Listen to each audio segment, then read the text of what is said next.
کار جدید ساده، همین کار جدیدی که داده، قفل اسمش، وکالشو برام فرستاد. بعد گفتش که حاجی یه فضا میخوام روی این بزنیم. بعد من شنیدم و بهش گفتم مثلا بیا مثل قدیم فضا اونجوری کار نکنیم، یه فضای دیپ هاوس براش زدم، یه فضای دیپ هاوس زدم و براش فرستادم. سوسو بود، گفتش که حاجی مثل ریمیکسه. گفتم نداره بابا، حالا یه بار اینجوری، حالا نباید مثل قبل همون اتفاق بیفته. بعد یه خبری نشد ازشو، یهودی هم کارو اومد بیرون. با سوگن خون ناراحت شدم از دستش، نه به خاطر چون خیلی با هم رفیقیم، من ناراحت شدم از دستش. بعد گفتم نگاه کن این کارا رو دوباره این سبک قدیم زده. بعد رفتم دیدم که چلو ویولنسلشو برادر خودم زده. آره گفتم گفتم که نوشتون باشه دیگه حالا کارو اومد بیرون دیگه حالا یه تم دیگه ای تز دیگه داشتم رو کار. اتفاقا موزیک جدید رضا پیشران فکر کنم دیپ هاوس. آره آخه بدونی خوبه این تغییر سبکی، خوبه دیگه. حالا یه چیزی هست توی من وکال صادق آلاس شنیده بودم، یه از این ذره در اومده. این آره خیلی صداش خوبه. تغییر کرده. آره این همین خیلی گفتم. خوبه. من اون روزی که شنیدم گفتم این که میگی دیگه رفته، از این حالت در اومده یه ذره چیز شده، این خیلی خوبه. برای کسایی که تازه شروع کردن رپ گوش دادن اینا، مثلا از سال 2021 اینا شروع کردن مثلا به رپ گوش دادن، صادق خیلی پرکار نبوده تو اون سالا. مثلا سالی یه بار می اومده مثلا یه آلبوم میداده و میرفته. من خودم سال 2013 بود، مسعود اومد پیشم یه موزیک برام گذاشت، گفتم این چقدر خفن فلان اینا، ترک سنگین رو گذاشت. بعد از اون موقع بود که من دیگه عاشق مثلا صادق و حسین و اینا شدم، خیلی حال کردم باش. بریم موزیک رو بشنویم، بریم. موزیک صادق و بریم گوش بدیم بریم داستانش چیه دیگه. نمیبینیم با شوق قدیمام دیگه دلم گرم نیست به دور و بریام، نه جمع رفیقا نه هورو بریا، تا خرخره میخورم تو جمع غریبا. میبینی خرخره میخورم جمع غریبا دیگه، تا خرخره میخورم تو جمع غریبا، یعنی این حالت اینه گرفته. ببین تو مثلا دیدی بعضی از مثلا کار صادق هست انگار اینجوریه، صادق خونده هر تا که رفت اوه، میدونی انگار اینجوریه. صدا سازی جدید کرده برای درسته که خودش. من احساس میکنم که این کار کرده و این خیلی خوبه. من شنیدم، یعنی اول که مثلا فرستاد کار شنیدم گفتم ای بلاجی خوبه، گفتم یه ذره اینجوری بخون. ببین حالا صادق یه چیزی که هست، نمیخوام بگم ریسک پذیر نیستا، یه ذره دوست داره مثلا رو اون سبک خودش تو اون فضا بمونه، در صورتی که این ایراد خیلی از خواننده است. ببین من همیشه میگم خواننده باید ریسک بکنه، ایرادی نداره تو وقتی داری یه کاری مثلا داری میخونی توی فضا هستی، یه ذره بیا یه تغییری بده، نه خیلی زیاد. خیلی از خواننده‌های الان میگم حالا رضا پیشرو بوده، خیلی از خواننده‌های الان اصلا تم تنظیماشون، فضای تنظیمشون فرق کرده، چون آره. باید اینجوری باشه. میگی چی میخوام بهت بگم؟ من بخوام یه ملودی رو هی بزنم تا یه جایی واسه جذابه، از یه جایی بعد دیگه واسه جذاب. حاجی من عاشق تو ام، خیلی دوستت دارم اصلا. اون کلید سوله درسته؟ بله. حسودیم شد به تتوی خودت، واسه خودم یه چیزی رد نه خیلی باحاله. ماتم که یه ذره سخت میبینم این قسمت، ولی خب ایراد نداره. فاز جومونگ نگرفتی؟ قشنگه دیگه، پرفورمنس جدیده. عاشق این پرفورمنس از کجا تو الگو میگیری؟ خیلی باحاله. پرفورمنس وقت خوشگله من بذاری صادق. آره دقیقاً حاجی واسه این چیز دیگه بذاری. خب بریم آقا. مگه دیده بودی تو اینو از من که اعتماد تو قدی ارزن، آدمو یاد داده شبیه مرزن، باز رد چی ازشون تو برسی مقصد. جالبه مشتی این وقت سال که آفت زده به این کشتزار، تو چرخ قراز این اقتصاد اینا میکردن هنو به خشت صاف. عجیبه نصف ما زندگی میکنن تو قصه ها، نصف دیگمون به فکر ران، یه وقت تهمت و افترا. ما چی کم داشتیم که اونو داشتن، هی درو میکردن و نمیکاشتن، گفتن خداشو شاکی کلن و سهم برای باقی نمیذاشتن. ببین یه چیزی از صادق من بگم، صادق توی یه دنیایی زندگی میکنه، من هر از گاهی مثلا باش مثلا ما همیشه صحبت می‌کردیم، توی یه دنیایی توی فضای زندگی میکنه که خیلی سخته. یعنی چی؟ مثلا ما یه بار اصلا صحبت کردیم، گفتیم صادق بیا یه کنسرت یه اجرا بذار. خب گفتیم خب خیلی ساده دیدیم دیگه، گفتیم میایم مثلا یه جایی، حالا یه جایی رو انتخاب میکنیم و میایم. بعد اینو اومد تصویرسازی کردیم. صادق اومد گفت آره یه جایی باشه مثلا اینجوری. ببین به یه جا رسیدیم دیدیم نیاز به $2 میلیون پول داریم که بخوام اون فضایی که میخوام، یک مزرعه گندم خیلی عظیم و جسه و یک دکوراسیون خیلی خاص. گفتم داداش میخوای ول کنی اصلا؟ ببین یکی از عواملی که واقعا میگه خواننده کم کار میشن همینن. به خاطر چی؟ ذهن باز میشه، هی داری یه چیزای عجیب غریبی میبینی، بعد میخوای برسی به اون، از مارکت دور میشی.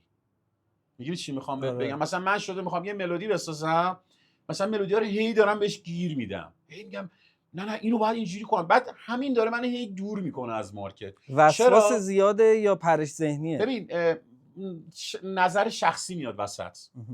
وقتی نظر شخصیت بیاد دیگه یعنی انگار دیگه اونور کسی نیست. تو موقعی میتونی توی مارکت باشی که نظر عامو بخوای بگیری، اون موقع قوی هستی، اون موقع برنده ای. ولی وقتی بخوای نظر شخصی تو اعمال بکنی، من بالای هزار کار مثلا واسه فرستادم. خب خیلی از دوستان ماشاءالله میگن که ما میخوایم مارکت رو بگیریم و فلان اینا، کاری ندارم که ما بهترینیم و اینا. طرف مثلا کارو میفرسته، فضا و مثلا تمش رو میشنم، یه چیز خیلی ساده و خیلی معمولی و اتفاق خاصی نمیافته.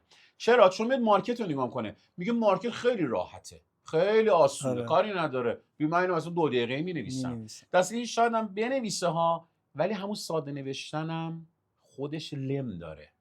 صادق جز کسایی که خیلی ذهنش بازه، بعد یه دید و افکار خیلی خاصی داره، خیلی هم دوستش دارم صادقو، ولی انقدر یه قضیه رو بزرگ میکنه، گیر میکنه توش.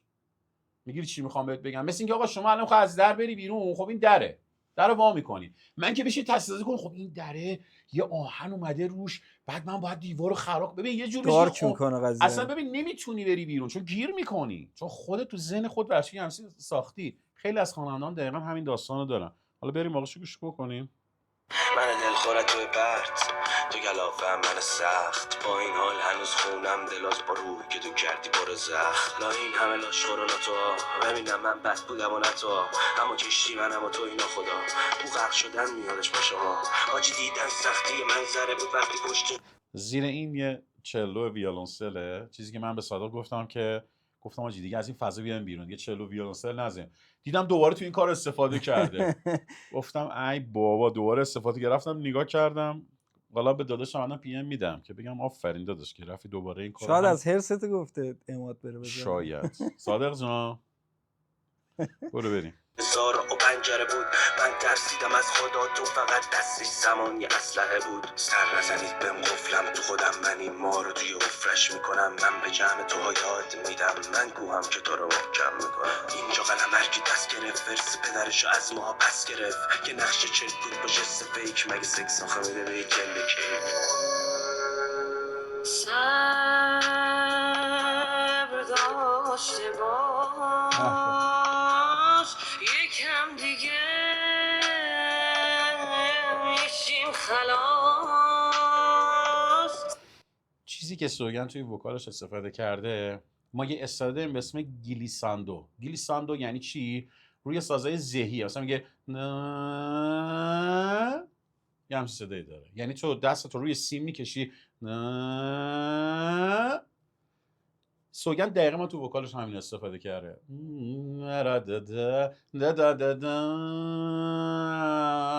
خوبم انجام میده، زیاد. آخه ببین خیلی سخته. ببین تو به مثلا همینجوری گوش میکنی میگی این کاری نداره که، در صورتی که تو شروع نوتت وقتی داری میری بالا با پایان نوتت یه چیز مشخصی باید باشه و این گلیسی که بینش داری میدی باید یه سری نوتا رو رعایت بکنه. اصلا اینجوری نیست که تو مثلا بگی هر چی بگم، نه اینجوری نیست، دقیقاً باید روی همون گام، همون فضا، روی همون تم باید پیاده کنی. و سوگند که دمت گرم.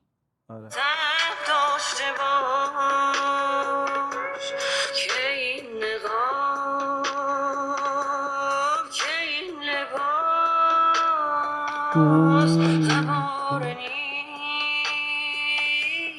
به جسم ما، سر داشته باش. من پرندم که آزاد به بهش هر روز رسوندین آزار تش فروختینش تو بازار چون اوقا بود لای فازان مگه نگفتی لامصب که بد یا خوب تا تش باد هستم مگه نگفتی آخر سر که نرگس میزادش ما از من که وزیرم کشت شاه از قبل بود و نبودش بازندم من. آقا من یه سوال ازت دارم.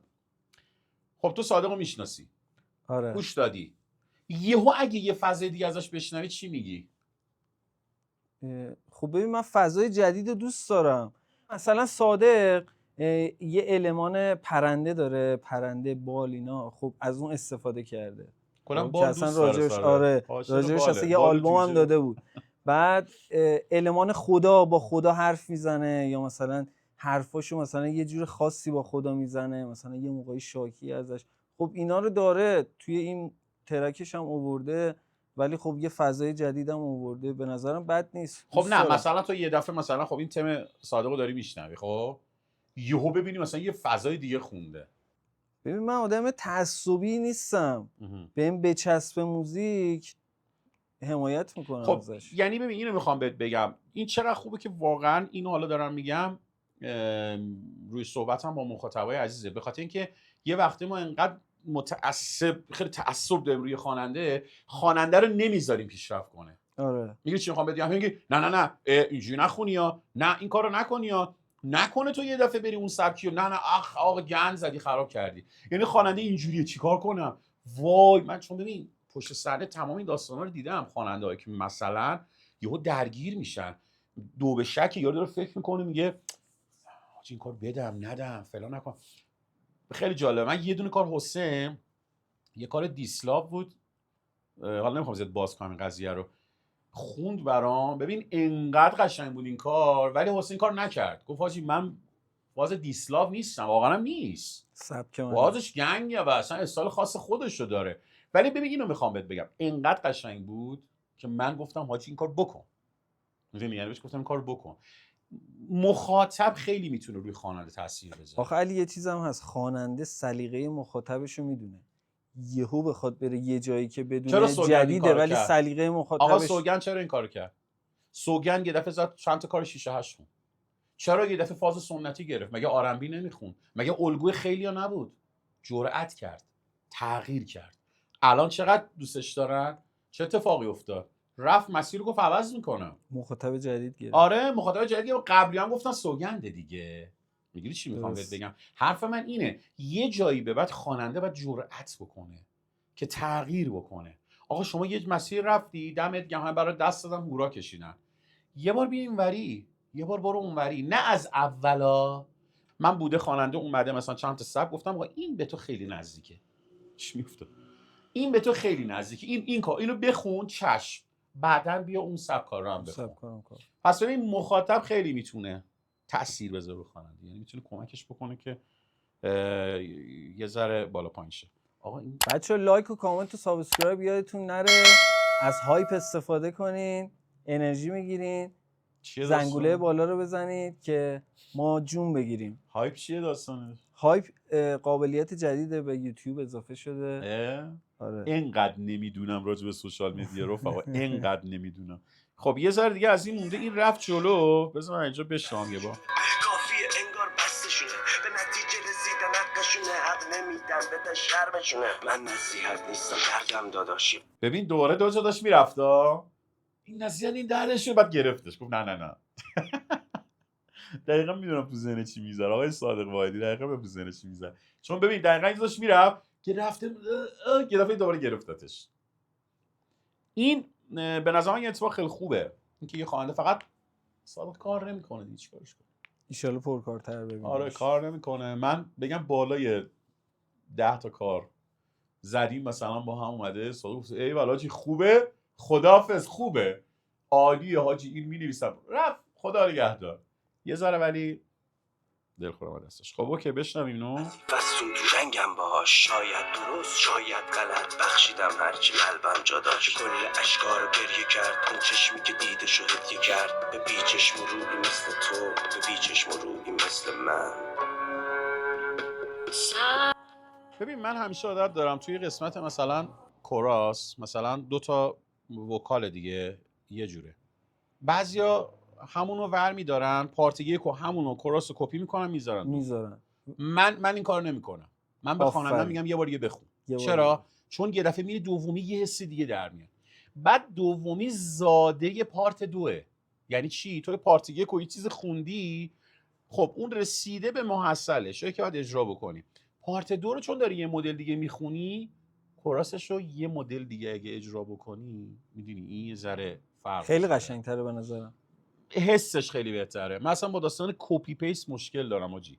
مثلا طرف میاد میگه آقا من خوندم قشنگه دیگه بندازیم دو میکنم، بعضی وقتا میندازم ولی ته دلم راضی نیست. یعنی ته دلم مثلا به خوانندم میگم که آقا بخونش یه بار دیگه، اتفاق نمیفته. یا تو اون یه لحن جدید، یه چیز جدید اتفاق میفته. ولی من اولین ترکمو می‌خواستم برم ضبط کنم، همیشه تو ذهنم این بود که قسمت پارت دوم کراسو چیز کنم، یه ذره متفاوت‌تر بخونم، اینو بگم که تو وکال مثلا اجراش کنه و اینا. تنظیم کننده اصلا نصف آهنگو یادش رفته بود که بخواد از اون وکال بگیره. من دیگه اصلا پشیمون شدم که اونو بهش بگم. یادش رفته بود؟ اصلا کلا گفت یه پارت اول که تموم شد گفت خب خسته نباشی. گفتم چی خسته نباشی؟ گفت پارت دوم مونده. پارت دوم داره. نه آخه خیلی جالبه. من بوده مثلا یکی از بچه‌ها اومده بود گفت آقا مجیدی من یه دونه کار رفتم که برام تنظیم کرد، بعد گفتم که یه دونه پیانو هم میخوام. گفت خب 250 تومن دیگه بده برات مثلا 2 تا نوت پیانو. میگم شاید پول بهش کم داده بودی. نه پول کامل بهش داده بودم، بنده خدا یه ذره چیز بود، مشکل داشته. حالا به هر حال دیگه ببین تمام این بحثایی که رفقا من باز تاکید میکنم، تمام این بحثایی که ما میکنیم توی برنامه‌هایی که داریم کاملا نظر شخصیه و اینجوری نیست که یه نظر خاص، یه نظر عام باشه. نگرفتیش؟ نکش دیگه. آره نکش دیگه داداش، پشر کشتی؟ یاد یه بنده خدایی افتاد. آره روبیت دی بابا نکش. آقا این داشت میکش خونه منو میمیکه دیگه، بعد پشه رو کش دیگه. بابا نکش داشت، ما پشه تتو کردیم رو بدن. واقعا؟ تو میکشی؟ آره داداش اینا بیا. داداش خونه تو چجوری میمیکه وقتی مثلا داشت چرا این همه توی همه جای دنیا یه را صبر کن خار و مار میزنن، اون پشه‌ای که میزنه نیش میزنه تو داداش اون نیش میزنه تو هم نیشش بزن، چرا میکشیش؟ داداش اون که نکشته به تو. خدا نمرد. نیش میزنه داداش، نمرده. اولا زنده است. جان من دیگه نکشی. بریم رو مخبره میکشم. داداش رو مخیره خدا من تو خونه نور روشن کنم 10 تا پروانه اینا، من اصلا خوشم نمیاد این کارو بکنم، ولی پشه مشه رو آجی باید یه وقتایی پیفاز زده گاهی زندگی تو میگاد آجی. خواهش میکنم این کارو. بعد 10 تا پشه میاد یه جوری نیشت میزنه آجی. من بعد پشه تو آفریقا هم اون نوره کو میزنه. اون نوره که عنکبوت داره کدومه؟ مثلا یه سری موجودات آجی نیستن، بعد کش دیگه یه سری موجودات. لاین زندگیت با یه شارژر عوض میشه. من به چش دیدم، دیوونه شدم تو زمان و زمین. انقدر تحقیق کردم راجع به متافیزیک و خورده‌های اتفاقاتی که داره برام میفته. از کجا دارم میخورم؟ چرا پشه رو کشتی؟ پشه نکشتی. و اینکه نظراتی که داریم میدیم، مثلا من علی مجیدی اولا که خیلی کوچیک‌تر از این حرفام که بخوام راجع به خیلی چیزا نظر بدم، من فقط نظر شخصیمو دارم میگم و هر صحبتی که دارم میکنم بر حسب اینه که طی این مدت با خواننده خیلی زیادی کار کردم و دیدم که داستان چیه. واسه همین سعی میکنم نظراتمو بگم و حالا تجربه که دارم میگم امیدوارم یه جا به دردتون بخوره. حتما به دردشون میخوره. دمت هم گرم که این نکاتو میگی. نه چون من دوست دارم این بازی اینجوریه. کلا من میگم چون سرم گفتم من یه ذهن مریضی دارم، یه موزیک میذارم مثلا همه چیشو آنالیز میکنم. مثلا اول موزیکش رو مثلا نگاه میکنم، سر همین موزیکش رو من دوباره شنیدم صادق توی این فضا کار کرد یه ذره. حالا به منم خبر ندی آقای واحدی، دست درد نکنه، نگفتی که آقا ما این موزیک رو حالا دادیم کسی دیگه بخواد بزنه. علی اون بیتی که خودت براش زده بودی آوردی برامون یه ذرهشو بذاری؟ البته اتوده، ولی ببین یه چیزی از آخه چون میدونی الان مثلا گوشا به اون عادت کرده، شاید یه دفعه مثلا اون موزیک باشه مثلا یه ذره بگم نه اون، ولی من باز با این حال بازم میدم اتوده رو بذاری. ایول. چون من این اتودو زدم چون من از یه دو تا فضا استفاده کردم، حالا من نمیدونم اون دو تا فضا رو استفاده کردن بچه‌ها یا نه، ولی خب اوکیه. آره آخر برنامه میذارم یه تیکشو بذاری بشنوی دیگه. علی جون شاعر میگه شبی که رهگذر بودم به کویش، بدیدم پیچ و تاب افتاده مویش. به به، کی گفته اینو؟ خالق غزنوی از شاعرای افغانستانی خیلی هم دوستش دارم. شعرهای افغانی خیلی باحاله. دم شما گرم. دمتون گرم.